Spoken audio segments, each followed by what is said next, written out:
Matthew Perry could not remember 3 entire seasons of filming Friends. Jennifer Aniston fought to change the last scene of the finale, and one single audience reaction during a London taping session rewrote the future of the entire show. For 10 years, over 50 million people tuned in every Thursday night thinking they knew everything about Ross, Rachel, Monica, Chandler, Joey, and Phoebe. But the cast has been slowly revealing that behind the cameras, entire storylines were written, rehearsed, and in some cases, actually filmed before being killed at the last minute. And the reasons they were killed will change the way you watch this show forever. The first killed storyline almost destroyed the most beloved couple on the show before they even existed. So I hear you're single now. Monica and Richard Burke, played by Tom Selleck, were supposed to end up together. That was the plan. Selleck had such strong chemistry with Courtney that NBC executives actually pushed the writers to make Richard a permanent series regular. The network wanted him in every episode. Crane and Kaufman, the creators of the show, were on board with this direction all the way through season 3. Monica and Chandler were never supposed to happen. So what changed?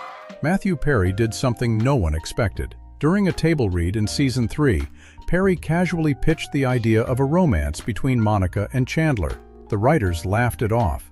They told him the characters did not work that way, but Perry kept bringing it up, and the writers eventually agreed to test the idea as a throwaway joke during the London episodes in season 4. Monica and Chandler hook up in a hotel room, the audience laughs, and the show moves on. That was the plan. But the studio audience did not laugh. They erupted. People jumped out of their seats screaming. The noise lasted so long that the crew had to stop filming because nobody could hear the actors delivering their lines. Kevin Bright, the executive producer, told Entertainment Weekly years later that the reaction in that room rewrote the entire trajectory of the series in a single night. The writing staff met the very next morning.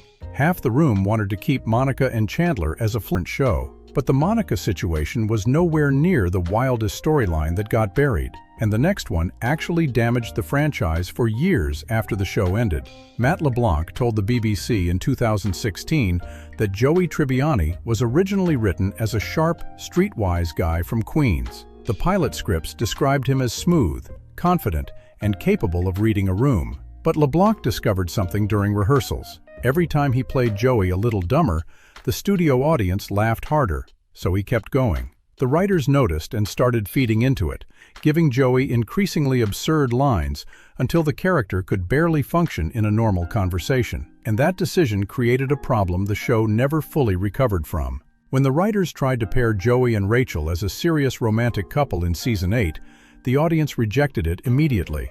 David Crane confirmed to the New York Times in 2004 that the original plan was for Joey and Rachel to be an endgame couple. Not Ross, Joey. Think about that for a second. The entire 10-year arc of the show would have ended with Rachel choosing Joey over Ross. The writers built toward it slowly, giving Joey a genuine emotional confession in season 8 that LeBlanc played with real vulnerability. Yeah, we're all pretty comfortable, but I think at the beginning, I think they wanted Matt, LeBlanc, and my character to be together. That creative trap followed the show beyond its last episode. The Joey spin-off launched on NBC in 2004, and it collapsed for the exact same reason. 10 years of dumbing down a character left the writers with no foundation to build a solo series on. It survived 2 seasons, drew a fraction of the audience Friends had commanded, and disappeared. Now this is where the story takes a turn most people never expected. Ross Geller almost went somewhere genuinely dark. David Schwimmer pushed hard for the writers to give Ross a real emotional breakdown after his divorce from Emily in season 5. Right. The original draft had Ross spiraling into depression, losing his museum job, and becoming temporarily cut off from the entire group. Schwimmer explained this in a 2019 interview with The Guardian, saying he felt the character needed actual consequences. 3 failed marriages, a custody fight over Ben, obsessive jealousy over every man Rachel dated. Schwimmer wanted Ross to face what all of that would realistically do to a person. NBC killed the idea before it reached a single camera. The network told the writers directly that Friends was a comedy, not a drama, and that audiences paid for laughs on Thursday nights. I need a third. Marta Kaufman backed this up in a 2014 Vanity Fair oral history, confirming that NBC drew a hard line. Ross could be weird, Ross could be awkward, but Ross could never be broken. The compromise gave us Red Ross, that exaggerated, angry version of the character the writers used as a running joke in later seasons. Real emotional weight got swapped out for a punchline. Schwimmer went along with the decision, but he never fully let go of the idea. In multiple interviews over the years, he expressed frustration that Ross became a caricature instead of a fully realized person, and he felt the character deserved more than constant mockery from the audience and even from the other characters on the show.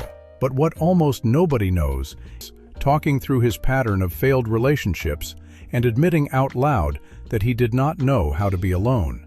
They shot both scenes in front of a live studio audience, and the audience sat there in dead silence. The energy in the room crashed so hard that producers pulled the scenes before the episode even reached editing.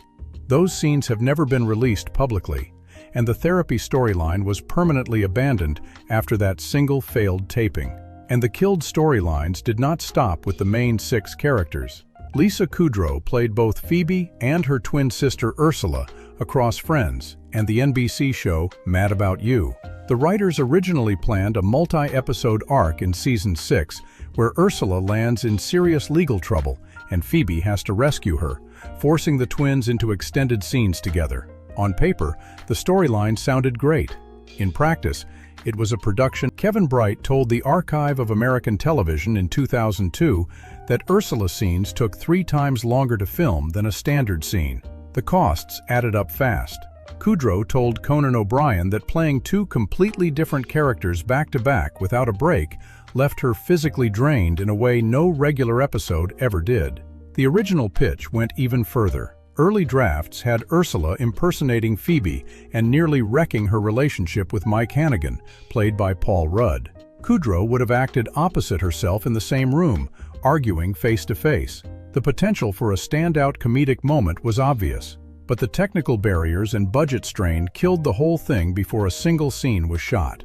And unlike the other killed storylines on this list, nobody fought to save this one. The math simply did not work. Now, the most heartbreaking killed storyline belongs to Matthew Perry, and the real story behind it did not come out until after his death. The writers planned a season 3 arc where Chandler develops a painkiller addiction after a sports injury. Perry went to the writers and begged them to kill it.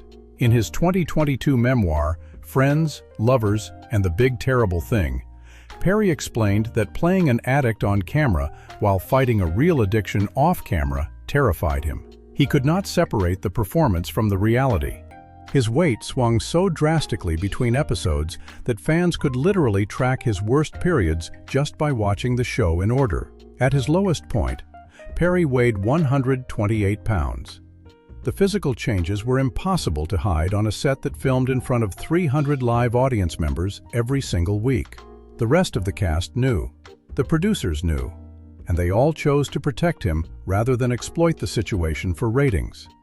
But the pain behind that decision sat in plain sight for a decade while 50 million people laughed along every Thursday. Perry passed away in October 2023 at the age of 54, and the memoir he left behind finally gave the world the full story of what those years actually cost him. And then there is the ending that almost changed television history. Jennifer Aniston told Howard Stern in 2019 that the original plan for Rachel Green was simple. She boards the plane to Paris and she never comes back. The finale would have been about Ross finally learning to let go instead of getting the girl. Aniston admitted she had mixed feelings about the rewrite. She believed Rachel choosing her career over a man in 2004 would have been one of the boldest moves network TV had ever made, and she was not the only one who felt that way. Several members of the writing staff privately preferred the Paris ending because it completed Rachel's arc from a spoiled runaway bride to an independent woman who no longer needed a man to define her future. But NBC ran both versions of the ending in front of test audiences, and the results were not even close. The version where Rachel stays crushed the bittersweet ending in every metric. Kaufman told Vanity Fair that she and Crane debated the finale for months, and both of them acknowledged the Paris ending might have aged better over time. The The writers even prepared two separate press strategies depending on which ending aired. One focused on female ambition. The other leaned into the love story. On May 6, 2004, 52.5 million viewers watched Rachel get off that plane.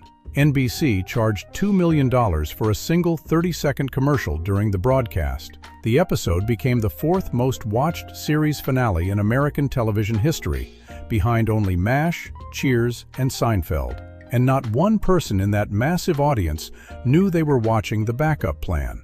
The ending that almost aired would have sent Rachel to Paris, closed the door on Ross forever, and given the show a completely different legacy. Instead, the test audiences got the final word. Friends ran for 236 episodes and became the most rewatched show in television history. Netflix paid $100 million in 2019 just to keep it on their platform for one more year. But the show audiences fell in love with only exists because the cast killed the storylines that would have wrecked it.